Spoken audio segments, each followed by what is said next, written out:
Welcome back to the Human First CEO series on LinkedIn Live. I'm Nick Maida, CEO of Gainsight, and it's so exciting to be able to talk to you every week with CEOs that I admire that think about all their stakeholders in their business, their customers, their employees, the community around them, and of course, their shareholders. And this week is a true delight because Jeff Lawson, CEO of Twilio, is somebody I've admired for a long time, and I've been fortunate to be able to hang out with and even do some karaoke with over time. And somebody that I think truly represents this concept of running a business for all your stakeholders. So welcome, Jeff. Thank you, Nick. It's great to be here. Awesome, man. Well, we always like to dive into how you think about all your stakeholders, but start with you. This is called Human First CEO. You are a human being. You're very vulnerable and funny online. I got to see you up and close and personal at an event where we karaoke together. So if we had to karaoke right now, just a little icebreaker, what would your go-to song be? My go-to is always the Humpty Dance. I did see you do the Humpty Dance. You did do that dance pretty well. That was extremely well done. So mine right now would probably I as you probably saw, I have no singing ability, but I can rap similar to you. Yes, you can. That was fun. This man can rap. What's your go-to? I'd probably Lose Yourself is my classic Eminem, and then but you know. I'm the Hamilton geek, so I'll probably just do the whole Hamilton album end to end for memory. So we'll do that sometime soon. I'm sure people love it when it's like your turn to karaoke and you do it for like 4 hours. Completely, people love that. It's the best way to make friends. It's awesome. That's why they all give me the whole space and they all leave because they want me to have the whole place to myself. Exactly. It's so kind of them. They love it so much. It's amazing. Well, we will start a karaoke series soon, Humpty Dance, Eminem combination. But today we're going to talk about being a CEO for all your stakeholders. And we're not the only ones talking about this. Lots of CEOs are talking about this, but I think Twilio is really living this. I think most people watching know Twilio as an unbelievable business with amazing technology, obviously a stock that's very highly valued and an important platform. But also Twilio, I know Twilio watching you and learning from you as a company that thinks about your community around you a lot, thinks about your employees, thinks about your customers. So we want to kind of dive into those three themes. Let's start with the community. This year is the year where I think almost every CEO is forced to embrace the reality that we're part of a much bigger community, whether you think about healthcare, whether you think about justice, we all have to think about things around us, but you've been thinking about this for a long time. So I'd love to hear your philosophy on how Twilio shows up in the community and how you kind of work with some of your customers to make that real in terms of impact. It's sort of interesting. I had the good fortune of working with someone who would be probably self-identified as an objectivist early in my career, and it was like kind of a mentor to me. And one of the things this person often said was sort of like, well, like I built this company, and it's my blood, sweat, and tears. And while it's certainly true that building something takes a lot of blood, sweat, and tears, I never agreed with this idea that like, you single-handedly accomplished this because you went to a public school. You got to that school on public roads. You were able to take advantage of a lot of the amazing things that our society has built up that enabled you to build a company, to enable you to have the economic freedom, the education, to be able to do that, as well as to create a lot of this technology upon which all of our businesses are based. And so I've always thought that we are a product of our society, and we have the ability to operate our businesses because we serve society's interests. And I don't take it for granted that like corporations have some God-given right to exist. Like they're a fictitious entity that is better for our collective well-being than without them. Like that, it creates economic activity, it creates wealth, it creates better outcomes for society. But that has to continue to be true in order for corporations to continue to exist. And I've always thought that I didn't start a company to make money at the expense of the people around me. Like I always thought that if I have a company that is successful, my job is to leave the community around us and society at large stronger because we existed, and to create more opportunities for people around us, not less. And to me, that's as a social construct, corporations are doing their job if that's true. And the narrow view that corporations only exist for the narrow pursuit of profit.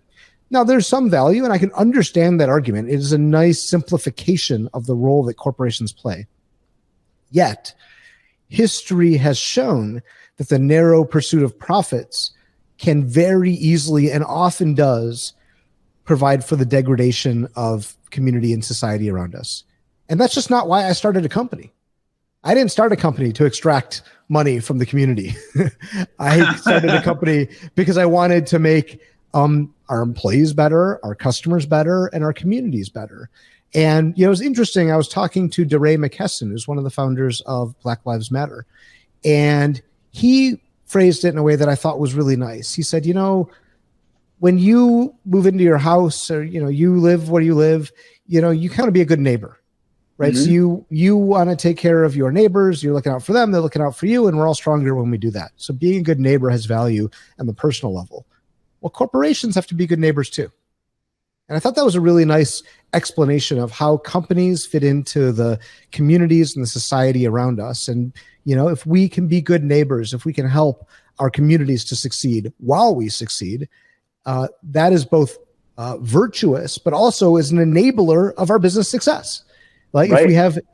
if we have customers who believe that the company is doing good, not just in terms of the product that we're building, but in terms of actually strengthening community around us, that provides better bonds with our customers. The same thing goes with our employees. And you see it, employees and customers are demanding more of companies they do business with than just make a product at a price. They want companies who actually want to engage in the community and engage in what's right. Because we speak as consumers, we speak with our dollars. Like the same phenomenon that makes it that people want to wear clothing with the logos of brands they identify with, right, also makes them want those brands to mean something in terms of goodness and goodness for the community and goodness for society. And so I think good business, I think it's good for the soul, it's good for the human, to really think about the entire impact that a corporation has and not believe that the market doesn't solve everything. Companies have externalities, industries create externalities. And I don't believe in turning a blind eye to those. I believe in actually thinking holistically about the impact that we have and making sure that it is on net a positive one. Oh my God, that might have been the best articulation of this whole concept that I'm trying to talk about. Thank you for that. There's so much in there. I totally agree. Companies exist for the benefit of human beings, with permission of human beings, not as their own thing. And I like the neighbor concept. Like a good neighbor, Twilio is here. So I think that's you guys are the next State Farm. And I think that there is a lot of power to that. And I think there's something really cool that I've seen you do, and tell me if I'm overstating this, but some of your customers in terms of nonprofit organizations and kind of advocacy organizations use Twilio to actually help mobilize people to solve some of these problems. And it seems like you've been kind of fostering not just direct impact through your company, but also through your customers. Is that a fair statement? Absolutely. This became obvious to us fairly early on in Twilio. We started Twilio as, these APIs for communications. And we kind of like literally when we launch products, we say, we can't wait to see what you build. And when you have an API platform, a lot of times you truly don't know what people are going to build. And I think we did imagine a lot of the, use cases that maybe companies would have. We thought they'd build, contact centers or better ways to engage with their customers, or interactive voice response or text reminders and things like that. But of course, developers being who they are, they find all sorts of use cases. And one of the things that started happening very early on in Twilio is I get an outreach. Somebody would email me and say, "Hey, Jeff, we met once. My sister's nephew's hairdresser's roommate is building a thing on Twilio for a nonprofit that is like helping to feed people here, or helping to alleviate poverty there, or like whatever the use case was. And like they'd really want to use Twilio. Can you hook them up with a discount?" And every time it happened, I'd be like, well, that's an amazing use case. I'm so happy that someone is solving this big, important problem and figuring out a way to use Twilio to do that. And these kept coming up. And of course, they're like, yeah, we want to help you. And after that happened a number of times, I was like, okay, we need to make it so you don't have to know someone's hairdresser's cousin's dog in order to get a discount. Like, we should make this really a part of the ethos of Twilio. And one of the core observations when you start to look at the full gamut of these use cases that arise, you start to realize that in particular in our domain, that so many of society's problems stem from the lack of communications, the lack of engagement. And the solution to those problems is so often getting the right communication, the right piece of information, or the right two people together at the right time to change a life and to change an outcome. And that's why there were so many use cases arising for how communications could be applied to the myriad problems of society to help create better outcomes. And when we kind of realized that, that's when we said, okay, well, we're going to start Twilio.org. And then ultimately, just before our IPO, we actually committed 1% of the equity of our company to sustainably fund Twilio.org. And the idea was to use that 1% equity to create the launching pad to build something that would sustain for the lifetime of the company.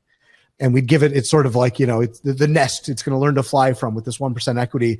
And we said we wanted to make that equity last 10 years. And by the end of 10 years, we want Twilio.org to have somehow figured out a way to be sustainable. And lo and behold, Twilio.org became actually profitable in 3 years. Wow. And so that is more, and what we've done is created a virtuous cycle where by selling our product to nonprofits at a steep discount and with like startup credits and all sorts of help and support, we are able to take that good that we're doing by helping those organizations to build and to solve these problems, and then take the profit that we make and reinvest those back into Twilio.org in terms of staff, in terms of headcount, and in terms of things like grants that we can do to organizations to help them actually solve their biggest problems. And so you create a nice virtuous cycle, right? The more people that we help, and we have an ambitious goal that over the next several years, within the next several years, we want to be annually touching 1 billion people in need. By partnering with all of the nonprofits that are out there in the world and all the constituencies that they're serving, we want them to use communications technology to basically help 1 billion people a year. And so that's our goal. We crossed 100 million, I think, last year. And so we have this ambitious growth goal of like, that's the number of people that we want to enable nonprofits to go serve. But by doing that, not only are we having impact on people in our society who are most in need and most vulnerable, we then are creating a more valuable company in terms of employee engagement, because employees want to work for a company where they see that kind of impact to their work. And you better believe that when, an engineer is building a product, they feel more pride in that product when they know it can be used for good. And you better believe that, when people know that our product is used for life-saving outcomes, there's an extra sense of pride. The developers write that extra test case in order to make sure that the product is going to work every time when they know that, it could be a life-saving communication that's flowing through the code that they're writing. And so you get more employee engagement. You also get more customer engagement, because I believe that, again, I think I said it before, companies want to work with other companies who see the world in the way they do. And by having more engaged employees and more engaged customers, we create more value for Twilio overall entity. And that value creation then accrues to making a more valuable Twilio.org, because Twilio.org is fueled by our equity. And so you have a nice virtuous cycle. The stronger Twilio.org is, the stronger Twilio.com is, and vice versa. I love that, Jeff. This is why I was so excited to have you on, because like a lot of companies, I think the old model was, okay, you make money and then you've got your employees separately and you got your customers. That's a separate thing. And then if you take a little bit every now and then, sprinkle it into some charities, right? That's like the old model. And you apologize for all the harm you're doing to society. Yeah, exactly. By throwing some bones to the nonprofits of the world. That is not an impact model. That's it. And I like how you've integrated it all in so that it's a flywheel, as I'm sure you're all over, and like it's an amazing flywheel. And part of that flywheel, obviously, as you talked about, is your employees. So let's switch kind of the second chapter, which is, how do you think about driving success for your team? I saw a quote that use this mantra, work of our lives, which I think is a very, very short and powerful statement. So how do you think about making work at Twilio impactful, beyond what you've already talked about? Well, look, I believe that every human being, every worker, what they really want to do is be fueled by an intrinsic drive to do the best work of their lives. And there are things that companies do knowingly or unknowingly that essentially just slowly erode at that intrinsic motivation. Yeah. And so our goal in building a company is to figure out how do we continually unlock that intrinsic drive. So like some of the things that we do, number one is we organize into small teams. So small teams of 8 to 10 people who have a defined customer and problem and metrics of success that they are driving to go solve. And the nice thing about small teams is, first of all, like no one gets lost in the shuffle. You're not one of like 500 people working on a problem. Like you're one of 8 to 10. And so you feel really engaged. For technical teams, right? You can hold in your head at the same time the customer, their problem, the code base, the architecture, the roadmap. You can have this complete picture of where you're going and what you're doing in your head that allows you to conceptualize essentially every situation really easily. And the where that starts to fall down is when either the problem domain gets too big, the team gets too big, the code base gets too big, and you start to realize, oh, I can't even figure out what we're like. I don't have this mental how it all fits together. Yeah, right, totally. And if you think like Nick, you're a founder, you think back to the days when Gainsight was, 5 people, and how everybody had this like infinite ownership and infinite drive and intrinsic motivation and just complete understanding of the problem and the customer you're serving and why you're all there. Well, what you're trying to do is constantly recreate that environment, but do it at scale, do it as you grow. And I think that's really how, because nobody wants to feel like a cog in a machine. Everybody wants to feel like they have purpose. And the way you do that is by breaking down the mission of the company into many smaller, meaningful purposes that people can really engage with and are important, and they feel like they have an important part in the outcome of that thing. And the second thing I'll raise is we don't have bonuses at Twilio. And I've been really surprised at how many companies, it's like nearly ubiquitous, at least in Silicon Valley, companies have bonuses. Now, like we have sales commissions for our sales team. So salespeople, like that is part of the ethos of sales. So like that is excluded. But other than sales, we don't have like MBO based bonuses and things like that for the company. And the reason why is, I don't know if you've heard of Daniel Pink and his I was just thinking about Dan Pink. As you were talking, I'm like, Dan, this is Dan Pink. Exactly. Yeah. And so to summarize it for folks, there's a great book called Drive. Folks might want to read it. He's got a couple of books actually, or there's another book he references. I can't remember the name of it right now, but the essence. And he has a good TED talk too, by the way, if you want the summary. Yeah. The essence of it is basically this. Compensation should be fair. And nobody wants to feel like they're compensated unfairly, like, they got screwed. But once you achieve the bar of fairness, what you want is employees to put away compensation. That's not why they come to work. Rather, they come to work for the true things that motivate people. And the true things are really autonomy, mastery, and purpose. So autonomy is, am I allowed to like make decisions? Is a company giving me agency? Mastery, am I getting better at my craft every day? Am I becoming more talented like technically in whatever it is that I do? And then purpose, is there impact to the work that I'm doing? Am I making a difference? And when you're able to remove compensation from the reason you come to work every day and turn it into autonomy, mastery, and purpose, that's where you get true intrinsic drive. That's where people want to do their best if they feel like they're achieving those 3 things. And the problem with bonuses is that they do double harm. First of all, they focus you on doing things for the sake of compensation, not for the sake of autonomy, mastery, and purpose. So it's like you kind of remove, it becomes this extrinsic motivation of the compensation as opposed to the intrinsic, which is getting better, doing good work. But the other thing is the more knobs and levers that you have on your compensation, like the more, okay, here's like 5, here's 5 metrics you have to hit in order to like unlock your bonus.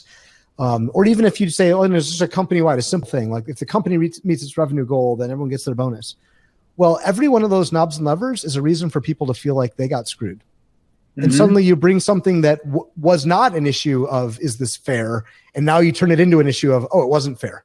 So if the company misses its revenue goal, but I did my job really well, it's those people over there who screwed up. Yeah. Unfairness, right? Or if like, hey, come on, these MBOs we had were BS. Right? Like we were never able to achieve those, right? Or we would have, except, blah, blah, blah, blah, blah. Like there's all these reasons why every lever you adds another reason why someone can feel like they got screwed by the compensation. And so you just start toying with that whole fairness concept. So what you want is compensation that creates fairness. And then people focus on those intrinsic motivators. And like, that's how I've thought about building the company, is really how do we bring out the best in every person? How do we create an environment where every person can do their best work defined by that intrinsic motivation, not by the extrinsic? And by the way, of course, we have equity. Our employees are compensated with equity. And when we all win together in terms of equity appreciation. but it's not, there's no knobs and levers really. Now, yes, Right. you can feel like you got screwed because the public markets did this or that. And there's always that, but at least we're aligned with our shareholders and we're all aligned with each other. And so I love that. You're doing a great job bucking conventional wisdom, Jeff. There's a lot of things that you're doing that are not on the to-do list for the CEO playbook, right? Which I think is amazing. Bonuses being one of them. One thing that I think is interesting is in this model where it's very kind of autonomous, bottoms up, distributed, which is obviously becoming much more popular. The question then is, what is the role of management, and what do you need to do to bring things together, to coordinate, to align? How do you see your role in this type of company? That's a great question. And I've seen a lot of leaders struggle with this very question, because you have leaders that come in like, okay, we're building this environment where we want teams to be autonomous. We want them to run like startups. And so like, I'm a VP of this or that. And so, when like I would come to them and say, hey, how come this thing isn't working? And they might say, well, I don't know. You got to go talk to the team. And you sort of like, well, no, I'm still like, you still have a role here. Like, your job is to get the outcome. Like, just because we believe in autonomy and we believe in small teams and we believe in, giving our teams agency does not abdicate us from getting business results. And so what I've told many times is like, look, I'm the CEO. We're a public company. I don't get to go on an earnings call and say, well, you know what, we would have made our number, except, Joe on that team, they kind of screwed something up. And so, investors, if you want to like call Joe, here's his phone number. You're like, well, that wouldn't be very cool, right? Like that doesn't fly. Like, no, as a CEO, I'm still on the hook for the results of the company. But I believe the best way for us to achieve those results is by empowering teams and by coaching them and leading them. And yes, sometimes providing top-down mandates, requirements, or ways of doing things, but more often than not, really trying to get our teams from the bottom up to bring their great ideas and to serve our customers. And like, I sort of think about it like, here I am, I'm on a podcast. Meanwhile, I've got thousands of employees, many of whom are on a call with a customer right now and talking to a customer about their business problem and how they're going to use Twilio and whatever, right?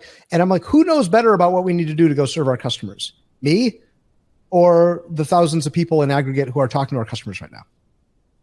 And it's like, clearly the teams and all the the sum of all the customer interactions we have provide more insight into where we need to go than the CEO, one person whose job is wearing many, many, many hats, talking to investors, doing PR, doing marketing, doing all sorts of things.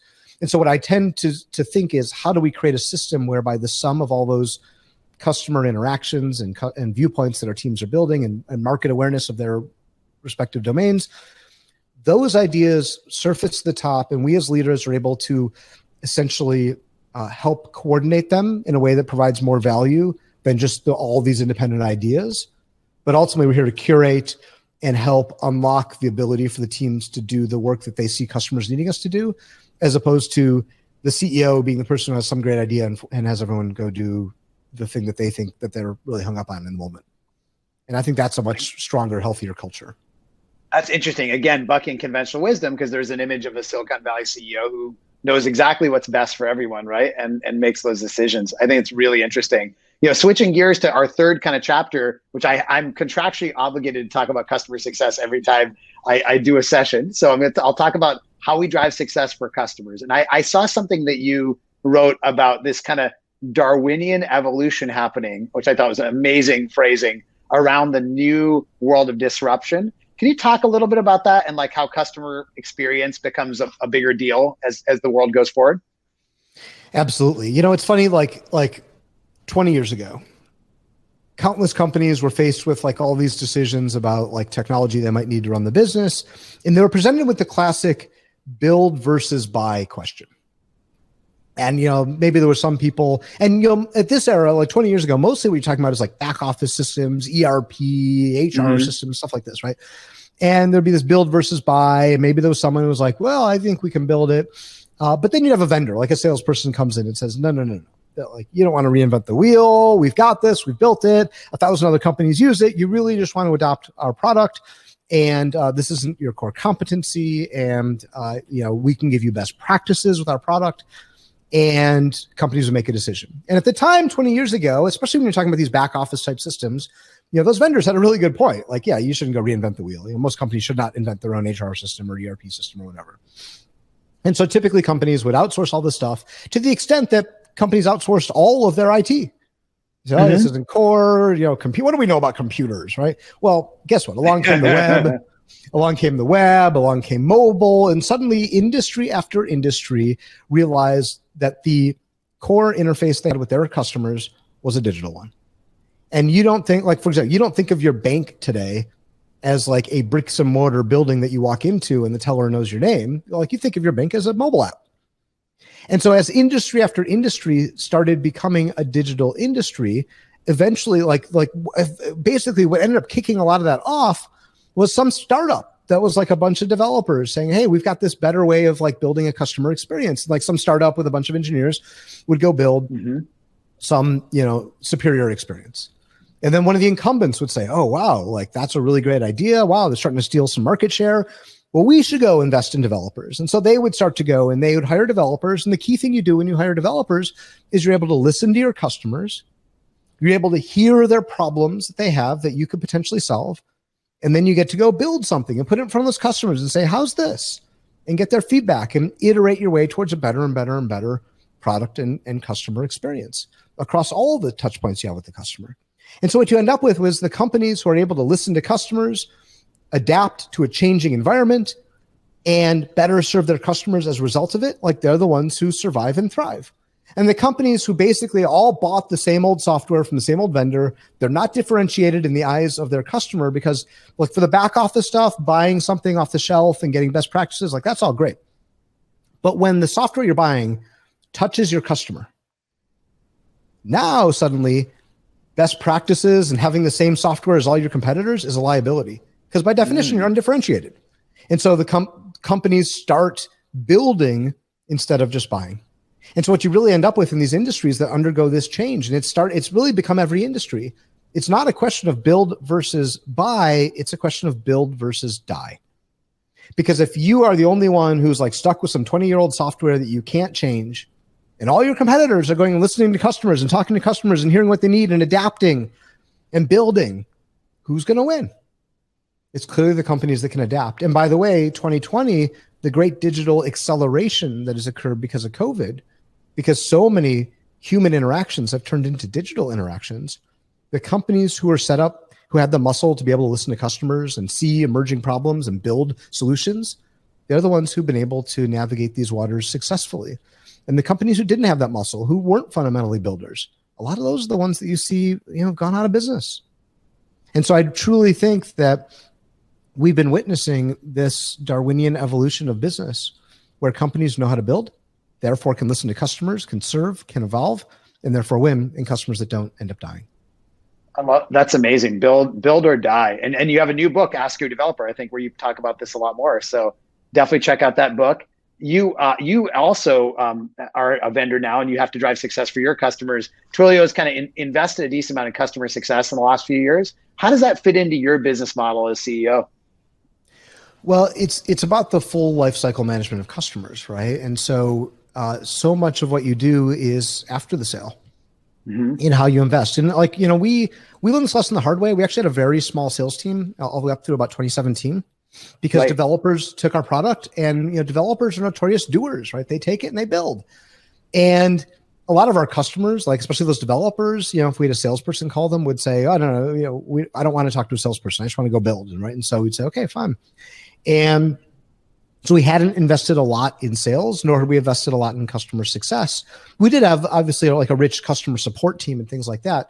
But ultimately, if you don't invest in building that relationship and serving your customer after the sale and having a high touch and getting to know your customer and understanding their business, eventually that comes back to bite you, whether it's, they don't have a successful implementation to get off the ground, or when their priorities change and you aren't there to hear about it, you can be taken by surprise. And so we have changed our approach in the last several years from one that was very light touch with a very small sales presence to one where we have a healthy sales team who is working with customers, extensively to make sure they're successful, to help understand their corporate priorities, and to drive not only land of the first success to have with the customer, but then drive expansion.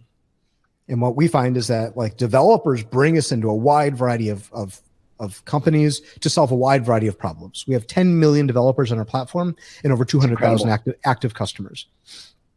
And so at that scale, like you see this developer motion where developers are our biggest champions. They bring us in. They often build the prototype on Twilio without even talking to anyone, which is fantastic. But at some point, we want to make sure that the customer is successful with the very first thing that they launch to earn the right to then go help power the second use case and the third and the fourth. And ultimately, our goal and our vision is to become the customer engagement platform to power every one of those customer lifecycle moments that our customers have. But we don't earn that right if they aren't successful with the first use case, or if we never bother to ask them, hey, are there other parts of your business that we can help by like innovating with communications? And that's the role that both sales and customer success play in ensuring that customers love us through the first implementation and onto the second and the third and the fourth and the 10th. I love it. That's awesome. Well, thanks for that great articulation. And even in your kind of business where things are bottoms up to start with, it really fits in well. I'd like to circle back to the beginning. You talked about your objectivist friend, or the person you were talking to a while back. There's some pretty popular or well shared blog posts recently about how, some companies have said, hey, our role is to not, intervene in society and not take positions on stuff, and kind of almost like suppressing that internally. Obviously, they're right to run their company the way they see fit. But when you see that kind of critique, what's the way you respond? Does it embolden you? How do you think about that in your own company? Well, look, everybody can run the companies the way they want to run them. And it's up to customers get to choose who they work with, employees get to choose who they work with, investors choose what they want, I just look at like, these are trends in society. Society is demanding companies to invest more, whether it's diversity on boards, whether it is diversity overall, whether it is environmental impact, whether it is social impact, governance. I mean, these are all things that the world cares about, whether through legislation, through regulation, or by just investor involvement in your company. And so I don't think the world will continue to have a view that it is solely focused on the generation of profits. And I believe that, by the way, it's not just those factors. It is the ability to generate profits by focusing on these things that you enable, right? And so I just think it's easy to say, like as a corporate leader, it is nice to, in some ways, to be able to pretend like you can stay out of politics, right? Yeah. And politics, I agree. Politics are super messy. And look, we do want to be like part of inclusiveness. Like when you talk about like inclusion, which is part of diversity and inclusion, we have to be inclusive of people who have different ideas than we do. That's true. And nobody wants to run a monoculture where everybody is of the same political party or votes for the same candidate or believes the same things, right? Nobody wants to have a company where that is true. However, I believe there are certain like unassailable rights that human beings have that if we disagree on those, that's a different matter. Like you can vote for candidate X, I can vote for candidate Y, whatever. But like if you don't fundamentally believe in human rights, and you believe that people should be, I won't go into any particular policy. Well, then like if I say Twilio believes in human rights, well, I did. Like, we took a stance on like immigration or in the detaining of families and separation of families at the border here in the United States. I took a stance, and like Twilio took a stance on that. And like my rubric for deciding if I as the leader or the company is going to take a stance on one of these issues, my rubric is this. If I take a stance or we take a stance on this issue, and I hear from a customer who says, Jeff, I can't believe you're in favor of that. I don't want to do business with you anymore. Or an employee says, Jeff, this is just not a belief that I have. That does not align to my core belief system. I'm going to quit the company. And if that happened, customer left, employee left, and I said, you know what? That's fine. You don't believe in human rights. I don't want your revenue, or I don't need your talent, that's okay. Or like, that's one outcome. But if I would say, oh man, I feel really bad. Like, yeah, I espoused my point of view and customer got offended or employee got offended. Oh man. And I would like not sleep well that night. Well, maybe that's something I shouldn't take a stance on. But if I took a stance and like somebody said, you know, I'm out of here because you believe in human rights, I would be like, that's fine. You can go. It's all right. It's like I'll sleep well tonight. It's like an inverse version of the Netflix keeper test. If you don't know what that is, you can Google it. That's a really interesting concept. I think that's an awesome way to close, because I do think that we all have to decide what we believe. And if we believe in not believing in anything, that's fine. Some people will choose that. And if we believe in standing up for things we believe in, I think that's what this concept is all about. So I'll just say thank you, Jeff. This has been unbelievable, inspiring, invigorating, and covering all the way from Humpty Dance to Human First. This has been one of the best interviews we've done. So thank you so much. Great seeing you. Really appreciate it. And thanks for you watching. Really appreciate it.